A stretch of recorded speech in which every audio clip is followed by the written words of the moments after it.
Bonjour à toutes et à tous et bienvenue dans cette nouvelle vidéo et série de vidéos qui sont tirées du livre d'Osho et du tarot de la transformation d'Osho qui concernent des paraboles et des histoires chargées d'enseignements venant des plus grandes sagesses traditionnelles du monde comme le zen, le bouddhisme, le soufisme, le tantra, le tao, les mysticismes chrétiens et judaïques. Aujourd'hui, la carte et la parabole que j'ai envie de vous partager et de faire partager, c'est 47, l'espoir, perdu dans la jungle. La joie de l'amour n'est possible que lorsque vous avez connu la joie d'être seul, parce qu'alors seulement avez-vous quelque chose à partager. Sans quoi vous êtes comme deux mendiants qui se rencontrent et s'accrochent l'un à l'autre sans pouvoir être heureux.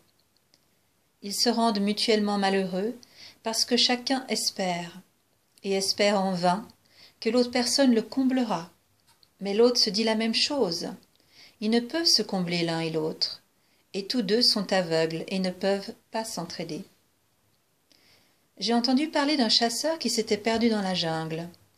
Durant 3 jours, il ne put trouver personne à qui demander son chemin, et la panique commençait à le prendre. 3 jours sans nourriture, 3 jours dans la peur constante des animaux sauvages. Depuis 3 jours, il n'avait pas pu dormir. Il restait assis dans un arbre, éveillé, avec la peur d'être attaqué. Il y avait des serpents, il y avait des lions, il y avait des animaux sauvages. À l'aube du 4e jour, il aperçut un homme assis sous un arbre. Quelle ne fut pas sa joie! Il se précipita vers lui, l'étreignit et lui dit « Mais quel bonheur !» L'autre homme à son tour le serra dans ses bras, et tous deux étaient immensément heureux. Puis ils se demandèrent l'un et l'autre « Mais pourquoi donc es-tu si extatique ?» « J'étais perdu, dit le premier, et j'espérais rencontrer enfin quelqu'un. »« Moi aussi je suis perdu, et j'espérais également rencontrer quelqu'un. Mais si nous sommes tous les deux perdus, alors notre joie est absurde. Maintenant nous sommes perdus ensemble. » Et c'est ce qui se passe. Vous souffrez de solitude, et l'autre aussi. Puis vous vous rencontrez. Tout d'abord, c'est une lune de miel, le bonheur de faire une rencontre. Et désormais, vous ne souffrirez plus jamais de solitude. Mais au bout de 3 jours, ou si vous êtes suffisamment intelligent au bout de 3 heures, cela dépend de votre degré d'intelligence. Si vous êtes stupide, alors cela prendra plus de temps, car vous n'apprenez pas. Sinon, quelqu'un d'intelligent peut réaliser immédiatement au bout de 3 minutes.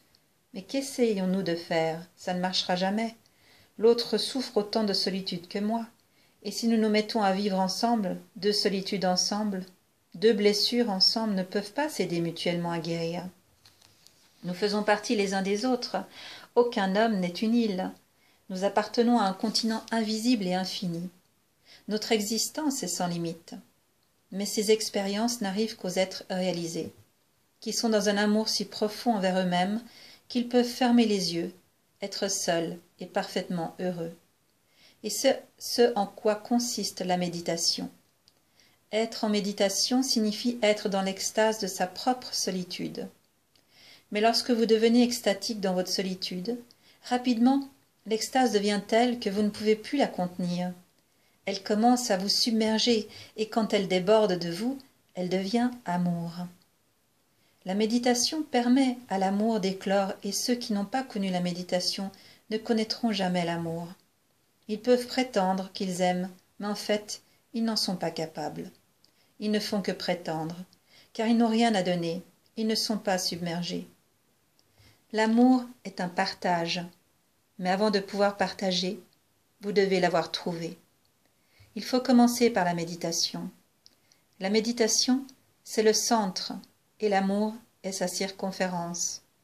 La méditation, c'est la flamme, et l'amour est son rayonnement. La méditation, c'est la fleur, et l'amour est son parfum. Belle journée ou belle soirée.